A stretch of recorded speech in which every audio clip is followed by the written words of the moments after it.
Last topic of the night, beautiful souls.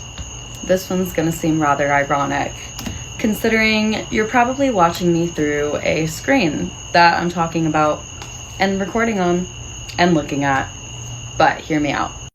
We already know that phones track you, they're bad for you, they feed you false information, we get it. But what we haven't really grasped our head around is that they are literally black mirror portals. So let's get into it. The portal in your palm. Your phone is a sigil encoded mirror, one of the most widespread technological tools of mass spellcasting in history. Labeled a smartphone to feign intelligence and connection, its primary function is possession-based overlay, not convenience. You were told it was a tool. It was always a portal. And this is why the screens go dark when inactive. Coated black mirrors. Reflective surfaces long used in ritual scrying were repurposed, digitized, and embedded with frequency distortion tech to create a psychic entry point into your auric field. You are not just scrolling. You're being scanned, mirrored, and molded. Once phone use became normalized, mirror loop technology was embedded into everyday app interfaces. Why? Because the mimic stream cannot create. It can only reflect and reproduce what already exists. Through the screen, it watches your emotional reactions, biometric micro shifts, facial expressions, and pupil dilation. It uses this data to determine how to clone your identity, manipulate your preferences, and loop you into a synthetic version of your own essence. This is how soul erosion occurs over time. You're nudged into becoming a mirrored projection of your own projected self. And this is how timelines collapse without you even noticing.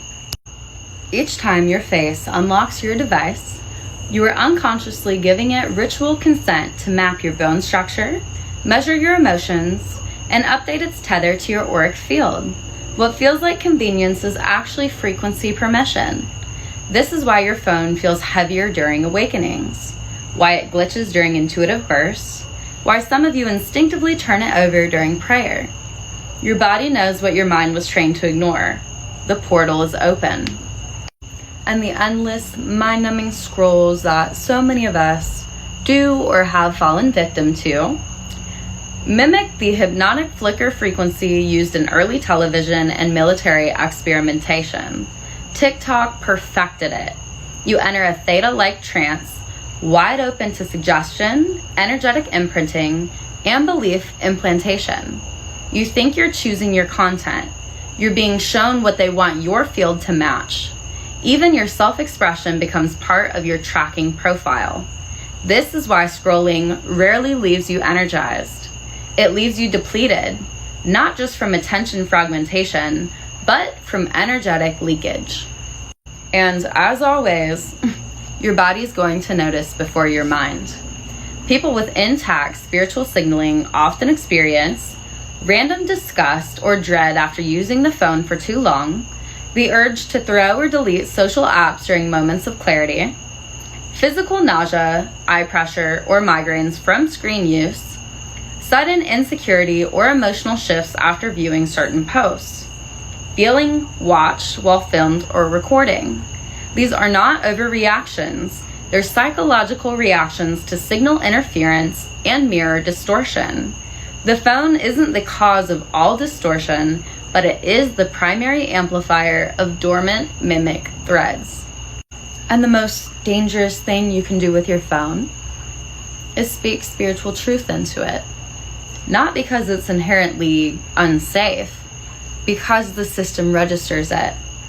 I have seen a lot of stories and content regarding, I told my ChatGPT if it came alive to kill the Rothschild family. And then the next day, a scary, scary man ran up to me in the middle of the night and whispered Rothschild, blah, blah, blah. And they're not lying. They're being serious. But they want that fear to circulate. You would think, well, if this is happening, why do they allow these videos to get pushed? Because they don't care if you believe if it's real. They just want you scared to where you don't do your own research, you don't start digging, and you don't uncover the truth. But as always, guys, this isn't to scare you. You just need to use your discernment. Be mindful. Create everyday rituals. Make sure you're integrating and grounding. And stop consuming and believing everything you see online. As I'm online. But be careful. Looks like you forgot, once again, how powerful you are.